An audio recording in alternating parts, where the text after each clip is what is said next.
My name is Connor. Connor Randall is the full name, and I am a professional ghost hunter.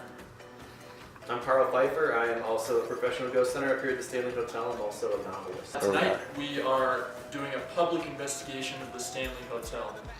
So essentially what will happen is people who come to Estes Park or people who flock to the Stanley, which is for all sorts of reasons, will pay to investigate the hotel with Carl and I, and it's sort of like a 5-hour lockdown. It's like half a tour, half a how to ghost hunt, and half just letting the people loose, and letting them have fun in the hotel. And I started when I was 17, 21 now, so 4 years for me. Yeah, I started about 5 years or so ago, officially actually with a team. I was passionate about the supernatural for pretty much my entire life before that. Did some research and stuff as a kid, not exactly the same kind of research I do now, obviously. And then I worked for about a year on a couple of ghost TV shows, Ghost Hunters Academy and Ghost Hunters International. And then I started working up here about 3 years ago, so I've been here ever since. And I kind of work with different teams locally. I write for a paranormal magazine, a paranormal pop culture blog, and my novels that I work on deal with some supernatural happenings too. So kind of a bunch of different stuff. I've actually been cussed out one time because I was so skeptical about different things. So yes, I'm a huge skeptic. I'm a believer at heart. I want to believe, absolutely. But at the same time, it started with that idea that if you believe any little thing could be a ghost, it cheapens the experience. And so I was trained very technically by the TAPS team, but then I came up here to the Stanley, and one of the parts about being able to come up here week after week and do these public ghost hunts is you start to really learn and pick apart what's actually happening when something starts recurring so frequently. And so that's made me even more skeptical. I think that you see from coming up here also to the way that people's imaginations and minds play with them, and how much when they want to believe they'll kind of eat up things that I don't think are necessarily as fair as much. So it's made me really critical. Some people would say too critical, but I think that's important for this field right now. You don't want to be eating up just too much. I think it will eventually, swing back the other way and bite us in the butt if there's not enough criticism. No, I'm a big skeptic as well, and I've run into too many houses where people are getting scared of nothing. I just ran into a house, and it's ghost hunting is sort of half technical knowledge of the paranormal and equipment and cameras and audio recorders, and a lot of it is patience, and then I would say the other half knowledge-wise is really psychology almost, because people can get freaked out, and you've got to get them to calm down. I've never had a case where somebody was hurt by a ghost. I'm a big skeptic, I should just say. I think it's the perfect combination of the beauty and the epic scope of the hotel, Stephen King becoming the powerhouse that he is, and The Shining being such an amazing book, I think really turned a lot of focus on the hotel. And then the fact that we do have such the amount of the hauntings too that have become very prevalent recently. I think that combination is sort of the trifecta that just... Yeah. So would you say it is the most haunted, or it's just the most focused on? The most haunted what? Well, place or... hotel. I don't want to give it a title of most haunted, because somebody... In fact, someone's house, if they're dealing with a poltergeist situation or something where, stuff is flying off the ceiling and the walls and stuff, and people are getting levitated out of their chairs and all that crazy stuff. We don't exactly have that here. So that could technically classify as more haunted than this. It depends. Is it the most haunted hotel in America, in the world? Maybe, It's hard to quantify. It is hard to quantify. If I can tell you this, it makes a lot of websites top 10 lists for places in America as a whole, and that's not just hotels. That's abandoned mental asylums and prisons and things like that. There's a lot of people in and out of the hotel all the time, so there's more people to notice the activity.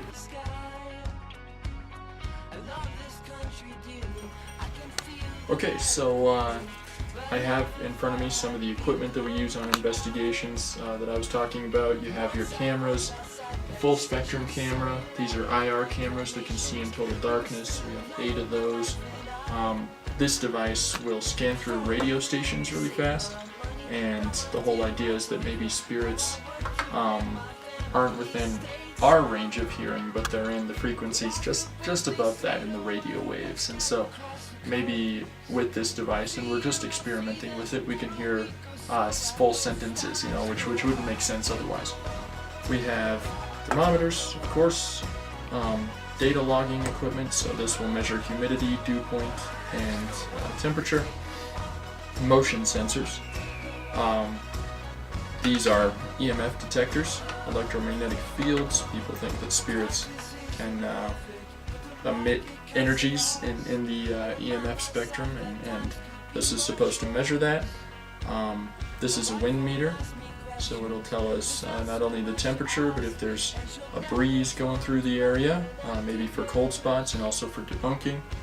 This is a REM pod, so this is a condensed electromagnetic field, and basically if it ever gets interrupted, it'll make kind of a funny noise and alert us that there might be somebody around. This will measure sort of static energies as well. People say that their hair goes up on the back of their neck, things like that, when there's a ghost around, and so maybe this can help us measure that. Audio recorders. This is a 360 audio recorder, so it can measure omnidirectional in all different directions. You have smaller recorders, which will just sort of leave in a room alone throughout the entire night and let them run, and then we go back and analyze them later and see if there's any spirit voices. Sometimes I'll carry my own audio recorder along with me and record for a couple of minutes and then immediately go back and listen there at the location, and believe it or not, sometimes I do catch stuff using that method. This is an LS10. It's a very high quality audio recorder. It can hear things really far away. It's very sensitive, and we like using those. And then of course you have your flashlights. We use the flashlights not only for seeing in almost total darkness like we often have to, but also as potentially a way for spirits to make contact. And so with these mag lights, for example, what we might do is kind of loosen them so that they go, so you just have to barely twist it to turn it on like that. And we actually did this at the Stanley the night that you guys came up and filmed.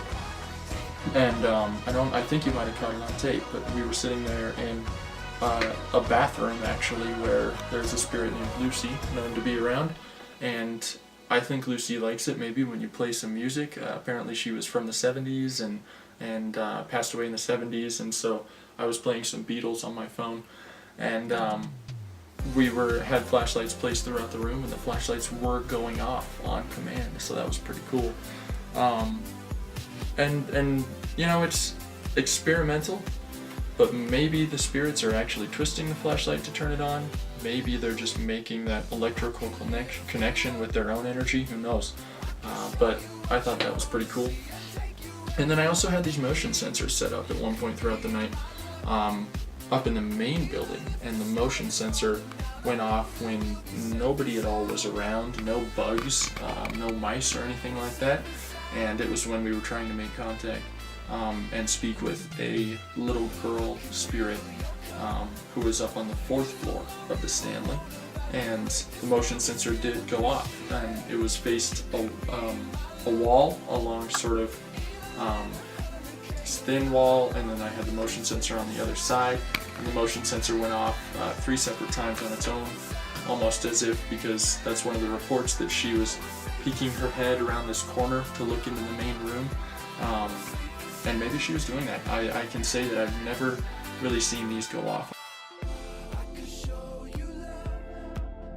The most time-consuming part of the job, but in many respects also the most important part of the job, is going back and reviewing all of the evidence. And so, as you can see, this was a residential case that I did recently with a couple of team members, and I was team lead. And basically we had, I think it was 6 audio recorders running and 5 cameras, and it was about 7-8 hours of investigating. And so you do 6 times 7, that's what, 42 hours of video to go over and analyze and make sure that maybe we didn't see something. And so we sit back and you get, a Mountain Dew or something, and you just watch it. And you not only that, but you need to review the audio as well. And so you can see I have some audio recorders running to review. And I'm listening for any voices that we didn't hear at the time. And that's called electronic voice phenomena, or an EVP, which is when we catch a voice that wasn't there at the time on audio, and it's a spirit voice. And believe it or not, that really does happen sometimes. So it can be really exciting, but a lot of the times you're just sitting here staring at an empty room like I am right now.